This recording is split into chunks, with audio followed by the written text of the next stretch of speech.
তো guys, big বস তো তোমরা অনেকেই দেখেছো তো।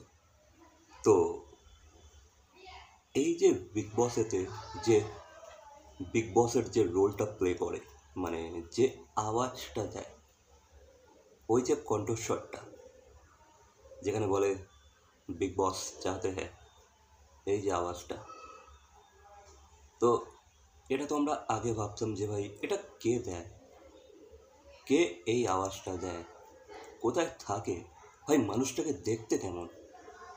সেখানে ভাই ক্যামেরার পিছন থেকে আওয়াজই দিয়ে যায়, অর্ডারই করে যায়। তবে তোমরা কি জানো? আই হোপ হয়তো অনেকেই জানে।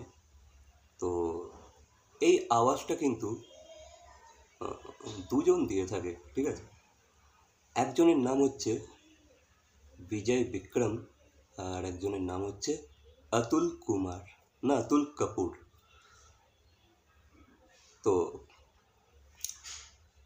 এই দুজনই বিগ বসের আওয়াজটা কিন্তু দেয়, যাদের আওয়াজে বা যাদের অর্ডারে সব আর্টিস্টরা ডান্স করে, মানে ওদের আওয়াজের তালে নাচে, যা বলে তাদেরকে তাই করতে হয়। তো হেভি, ঠিক আছে। তো ভাই এই আওয়াজটার কিন্তু একটা মূল্য আছে, না মানে এরা পার সিজন কত টাকা চার্জ করে কি তোমরা জানো? এরা দুজনে দেয়, মিলিয়ে মিশিয়ে দেয় আওয়াজটা। তো এরা পার সিজন চার্জ করে, মানে এই রিসেন্টলি যা চার্জ করে এরা থাকে আর কি, সেটা আমি তোমাদের বলছি। তো যে অতুল কাপুর আছে বা Atul Kumar, what ever, I don't know the surname. তো এই যে অতুল আছে, সে নেয় 50 lakhs rupees per season. Yes, Atul কিন্তু 50 lakhs চার্জ করে পার সিজন, সে 50 lakhs চার্জ করে।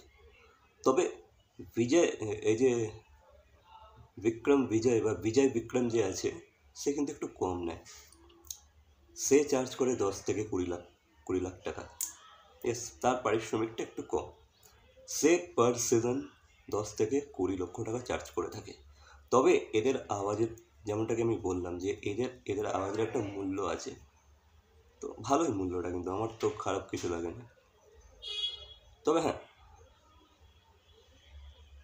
সলমান খান এই শোটাকে হোস্ট করার জন্য কোটি কোটি টাকা নিয়ে থাকে। সেই তুলনায় দেখতে গেলে ভাই, যে বিগ বসের রিয়েল ভয়েস, তাদের পারিশ্রমিকটা অনেকটাই কম, ইভেন করোড়সও নয়। ইয়েস, করোড়তে নয়, ইয়েস, অনেকটাই কম। করোড়স হলে 1 কোটিও হতে পারতো, বাট না, এখানে একজনের 50 লক্ষ টাকা, একজনের 10 থেকে 20 লক্ষ টাকা। তো তোমরা যদি দেখতে চাও, আমি এখানে আর কোনো তাদের ফটোস অ্যাটাচ করলাম না। তোমরা দেখতে চাইলে তোমরা সার্চ করে দেখে নিতে পারো তাদেরকে কেমন দেখতে। একজন পুরো বল্ড, একজনের একটু চুল আছে। তো তো বিজয় বিক্রম আর অতুল কুমার, এরা দুজনে বিগ বসের ভয়েসটা দিয়ে থাকে, আর সবাই এদের অর্ডারে ডান্স করে বিগ বসেতে। তবে হ্যাঁ, আমি আগে বিগ বস দেখতাম, আগে বলতে ওই আই থিঙ্ক আমি লাস্ট দেখেছিলাম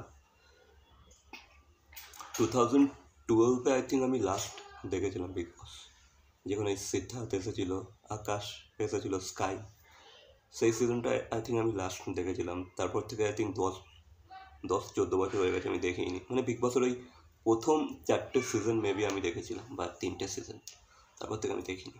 আই এম নট ইন্টারেস্টেড।